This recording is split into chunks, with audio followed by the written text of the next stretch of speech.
What is going on, everyone? Welcome back to Wizard Latest. I'm your host, Ben Robertson. And first off, guys, do me a favor. Make sure you subscribe to the channel. Hit that like button. Drop all those comments down below as well as you watch along. Quick intro. Let's jump right in here today. Why don't we?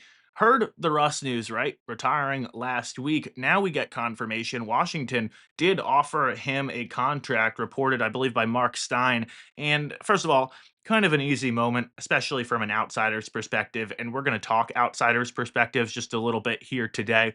Easy moment to be like, oh, yeah, he retired instead of playing for you guys and kind of clown the Wizards. I'm going to read this Bryson Aiken story discussing the Steinlines reporting. And I don't really think it kind of alludes to that actually in this quote anyway, but I don't really think that's what's going on here. Let me read you the quote first. Mark Stein recently reported that the Wizards did, in fact, offer Westbrook a 2-year deal. However, he decided to retire instead, which is never a good look for the team. While the contract details are unknown, the money would likely been around $6 million a year. The main kicker for Westbrook was the role, as he reportedly ended conversations, not his agent. So again, speculating all summer, hey, is Russ possibly an option? Fill out the roster here, and at least from the Wizards side of things, sounds like he very much was. We get confirmation there.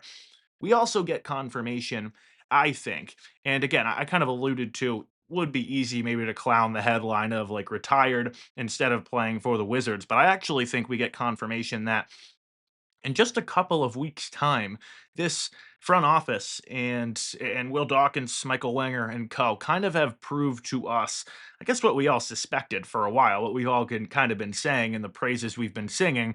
They are the mature, competent group that just isn't going to have their hand forced, right? That we all have kind of been saying right here for the last year and been so impressed with. They really are kind of those guys, and we get confirmation that with the Anthony Davis situation where I had fully worked myself up that morning of August 6th, the extension day, or when he could become extension eligible, to go, yeah, they're gonna give him 2 years. They're just gonna try to do something team friendly, hopefully, and keep him happy so he's under contract and it's not lingering over their heads.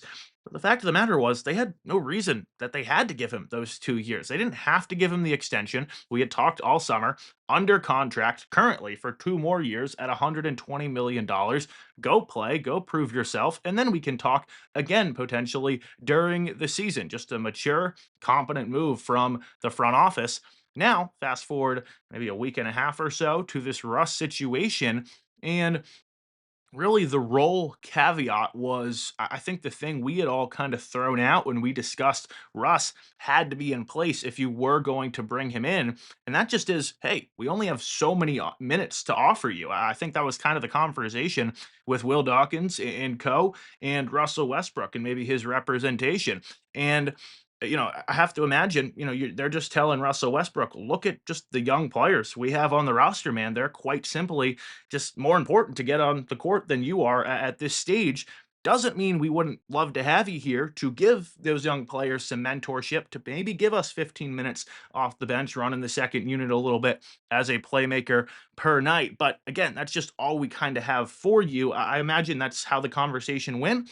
And from Russell Westbrook's perspective, and by the way, I don't mean what I'm about to say negatively whatsoever. I have to imagine he was just kind of like, yeah, I think I'm good, man. I think I'm a little bit more than a mentor. He's hearing like his name and fake Israel League rumors, like things like that. I think he was kind of just like, you know what? Yeah, I'm good. I'm okay. I'm a little bit better than this. I've had a fantastic career. I said last week, regardless of, put the Wizards aside for a moment, what does Russ have to prove left at this stage, right? Maybe winning a title. And even then, if he's like the fifth to seventh best player, and if you just think about the Wizards' perspective, I'll bring us back into the fold here. Just think about it there. He probably wouldn't even be the fifth to seventh guy. He'd be farther down that depth chart. Does that really change Russell Westbrook's legacy? Maybe for some people, but I would have to imagine in his head, I'm doing a lot of imagining, I guess. I'd have to imagine in his head, he's like, yeah, I'm good. I've accomplished enough. I don't need to go do that. So congrats to Russ on a fantastic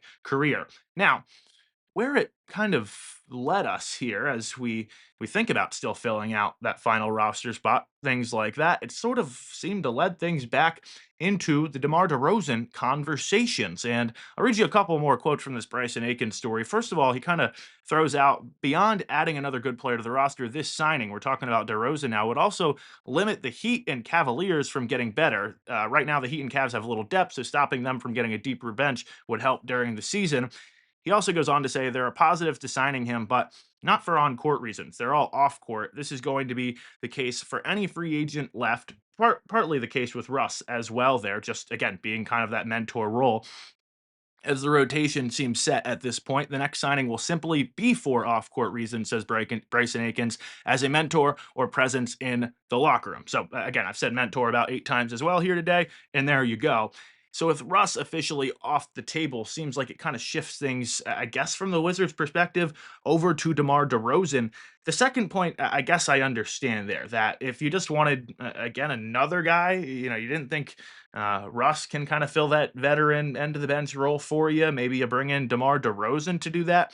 Does feel like there's already sort of a stockpile of that wing type player on the roster. So again, for on court reasons, doesn't make really a whole bunch of sense. I think about Russ, he could maybe fill that like backup point guard role. DeRozan seems like you really just kind of have a logjam then at his position.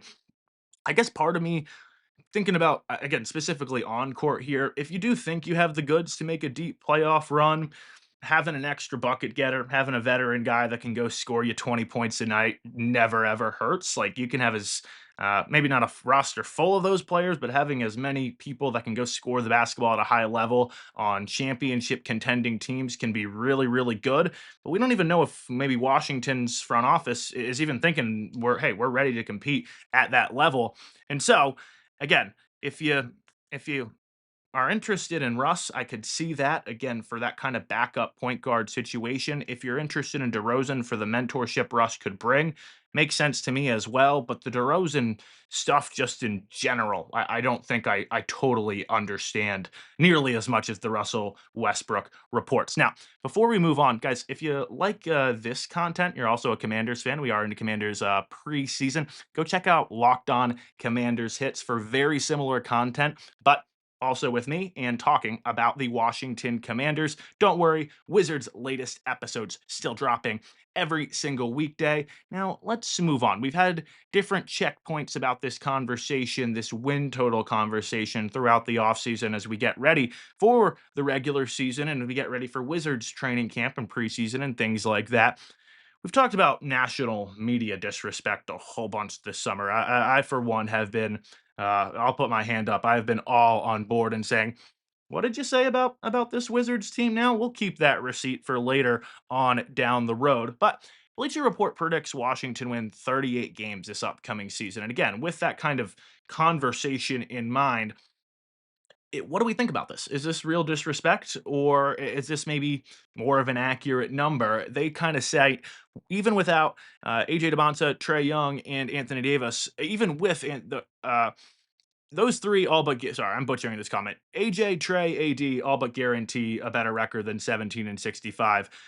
They also cite AD's health, AJ's youth, and Trey's defense as maybe possible questions. With the possible exception of Alex Sarr, the rest of the team is completely unproven, says Bleacher Report. And so I'll carry this over.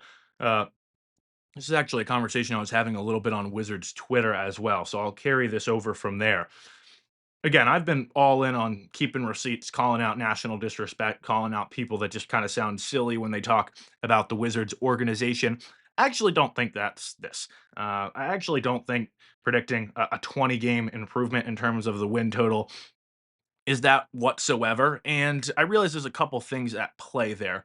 One, just the 17 and 65 record from last year. Two, we as Wizards fans watching every single night maybe understood, look, there's probably the talent there to be better than a 17 win team for the season. A lot of that was, maybe not a lot, but a part of that was a little bit manufactured in terms of the tank, in terms of trying to hold on to the pick.